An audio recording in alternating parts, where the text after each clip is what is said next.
Namaskar. In the last video, towards the end, I made a point about natural immunity. And I have received some phone calls and a few emails and asking more about it.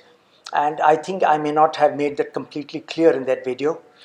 So let us spend 10 minutes in trying to understand what natural immunity is and what it means for us and for society as a whole. It's a very important point. Now, natural immunity is what the human body generates when it is confronted with an infection. We are exposed to a virus. This triggers our immunity system.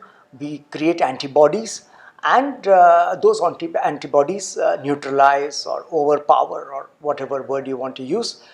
It diminishes the effect of the virus, and then these antibodies continue to remain in our bodies, and for a very long time they offer us protection so that we never or seldom get that same infection again. But every time we have an infection, our body is storing the antibodies with respect to those viruses and or virus strains every time. There is more to natural immunity protection than antibodies, because antibody counts, which will be at a high during the infection, may go down after some time, but that doesn't matter. There are other things called B cells and T cells. Now these are memory cells, which have a memory, which store a memory of this particular virus, and some of them are in our bone marrow. And when faced with that virus again, these cells act immediately and produce more antibodies in the body to immediately counter that virus, to the extent that we don't even know that that virus has come in touch with us. And that is why we say we haven't got that infection again. Now, what is vaccination? What does it do? Now, vaccination is an imitation of the same natural process. The human being, in his ingenuity, has studied and understood the mechanism of natural immunity, how it operates in nature, and he has used that knowledge to create a weaker form of the virus against which we want protection. And this weaker form of the virus, or a portion of the virus, is injected into our bloodstream, which is what is the content of the vaccine. It's actually a weakened virus or a portion of the virus, and then this triggers the body into producing those antibodies in the same way that it happens during natural immunity. So vaccination is an imitation of a natural process. So you could get immunity either way, the natural way or through the vaccination way. Now, that being the case, a key question, and now which is really being grappled with by the medical community worldwide, is this: that if a large percentage of the population has natural immunity because they had the infection, and so why should we vaccinate them? Now, there are some critics who have some questions, so let us face those questions here. I mean, let us have a scientific study. The first of the two important questions is, how do we know that natural immunity exists in this population, and to what extent? Okay, good question. Now, this is can be ascertained through something called the seroprevalence study. A serological study is a study which involves a blood test and which identifies the type of antibodies present in your blood. And our medical technology has advanced to such a level that we can actually find out if in your blood the antibody to this COVID-19 virus is present or not, and also to what extent those antibodies are present. How many B cells and T cells are present? How active are they? All this can be known easily now through blood test. So, in India, if I may share with you this data, a huge study involving 30,000, nearly 30,000 survey participants was conducted last year, and it was funded by no less than the ICMR, Indian Council for Medical Research. And at that time, in August 2020, this study was conducted in 70 districts, touching 700 villages of this nation. It was a huge study, and at the end of it, they concluded through seroprevalence testing that at that time 75 million Indians were had attained natural immunity through infections which were either asymptomatic or very low flu type of symptoms.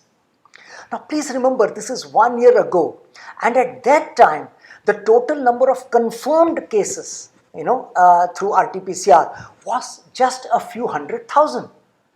So this study actually said that the infection was far more widespread, and because of that 75 million people at that time in August 2020 were naturally immune to COVID. Now such studies have been being conducted regular intervals, and of the latest study tells us that, which has been reported in the news media to a large extent, that 75% of Indians today have acquired natural immunity. Such studies are now coming in from other places as well. In the United States, for example, in March this year, there was a nationwide blood donor seroprevalence survey. And they calculated at that time that nearly 50% of the American population had seroprevalence for COVID-19, which means they had natural immunity. Interestingly, at that time, only 8.3% of the American population had tested positive for COVID. And because their vaccination program had started early, 13.7% of the population were vaccinated. Yet 50% of the population had natural immunity. Similar studies have also been reported from UK, from other European nations. All this data is available. And it is quite obvious, we can only do so much testing. If we test 100 people, then there are 1,000 others who have been exposed to the virus, many of whom have had the infection and then developed the natural immunity. For us, the critical thing should be who has immunity and who doesn't. And a majority of people, preferably everyone in the community, should have immunity. Now, whether that immunity comes from the natural process, which is actually preferred by many medical scientists, or we get it through vaccination, it shouldn't matter either way, isn't it? All scientific data and all common sense seems to indicate that. But yet there seems to be, in the institutions which are controlling and driving this health program in individual governments of the world, the institutions there seems to be a hesitancy in addressing this issue, and somewhere they seem to be obsessed with vaccinating everyone, not with ensuring immunity for everyone.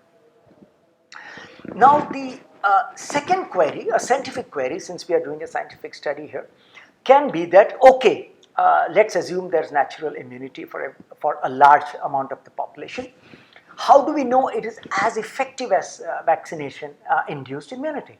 A latest study has come from Israel, and I will put a link of that study in the text description below. Do read it if you would like to. And this study shows, it analyzed an individual level database of the entire population of Israel to assess the protection efficacy of both prior infection and vaccination, which means they compared the protection levels of natural immunity and vaccination-induced immunity. And guess what they found? That overall, the efficacy for vaccination was 93% and for natural immunity was 95%. So it is roughly the same. And the authors of this study, the medical scientists of this study, have concluded at the end that our results question the need to vaccinate previously infected individuals. Now there is another study, again which has come out recently from the USA. It is from Cleveland, and so it is termed the Cleveland study. And this study was conducted on 52,300 odd employees in the Cleveland Clinic. And the researchers found that the duration of natural protection and immunity against COVID-19, it remained strong for at least 10 months after infection. Because this has been another query. If there is natural immunity, how long will it last? If there is vaccination induced immunity, how long will it last? Now this study which compared, because among those 52,300 employees, some had natural immunity, some had vaccination induced immunity, and they found that both were roughly the same. Actually, the natural immunity people had a stronger case for protection than the vaccination induced ones. Such types of news from studies from all over the world are regularly appearing in the media. One can do one's research on the internet and read more about it. And one does not want to, create some kind of a fight of this versus that. The thing that we are saying is this is good news. And it is good news which is based on scientific evidence. It is logically consistent, and it also appeals to common sense. We should really, as a society, not ignore this very basic fundamental question as to why natural immunity is not being recognized for its worth. For both reasons. One, that natural immunity people do not need the vaccination. They can be allowed to have it voluntarily if they want to have it. But more importantly, we are coming into the zone now of people who don't have vaccinations being treated like some pariahs of society, like some untouchables, and we are creating some kind of vaccinated elite, and that is very wrong. One may ask the people to carry an immunity passport, if we want to give it that name. We can tell them, please carry an immunity certificate, have a blood test, and carry a certificate which shows that you have immunity. Whether that immunity came from a vaccine-induced method or it came through natural methods, that should not be the concern from the perspective of health. Whether the vaccine manufacturer is pushing for the other approach, we don't know, and we will not go into that in this video. But rest assured that all scientific evidence points to this, and many doctors, many physicians, many scientists all over the world are now addressing this issue and suggesting to their governments to modify this vaccine passport approach and change it to an immunity certification. They're not making much headway now, let me share that with you, because somehow the institutions in charge of controlling and driving the health program in various governments, they are not yet ready for a strange reason, to accept this, medically proven fact, and which also makes sense in terms of the ability of a community to cope quickly with this pandemic. I will tell you why. There are many nations where there is a shortage of vaccines.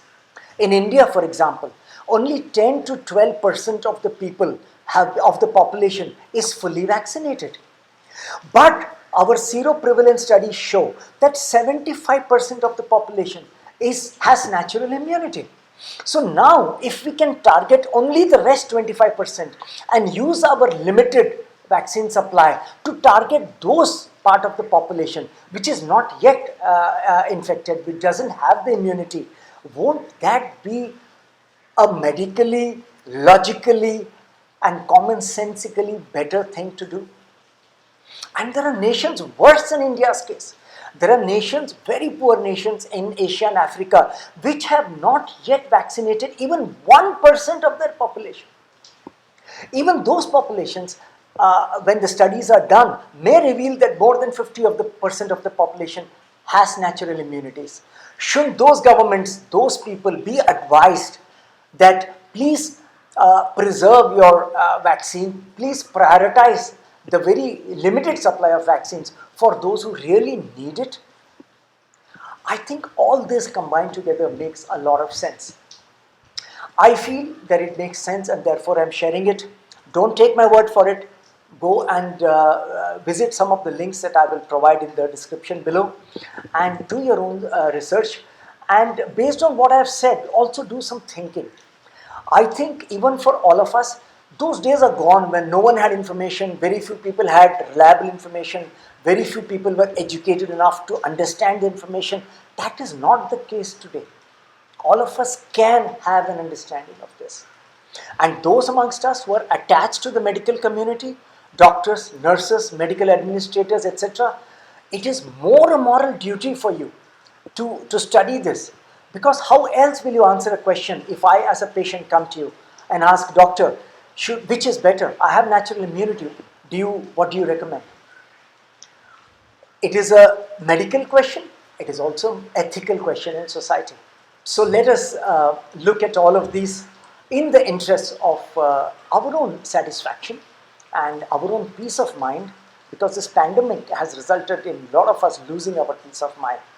And there is a study which shows that too. I will put that in a separate video. And till then, stay healthy, stay happy. Namaskar.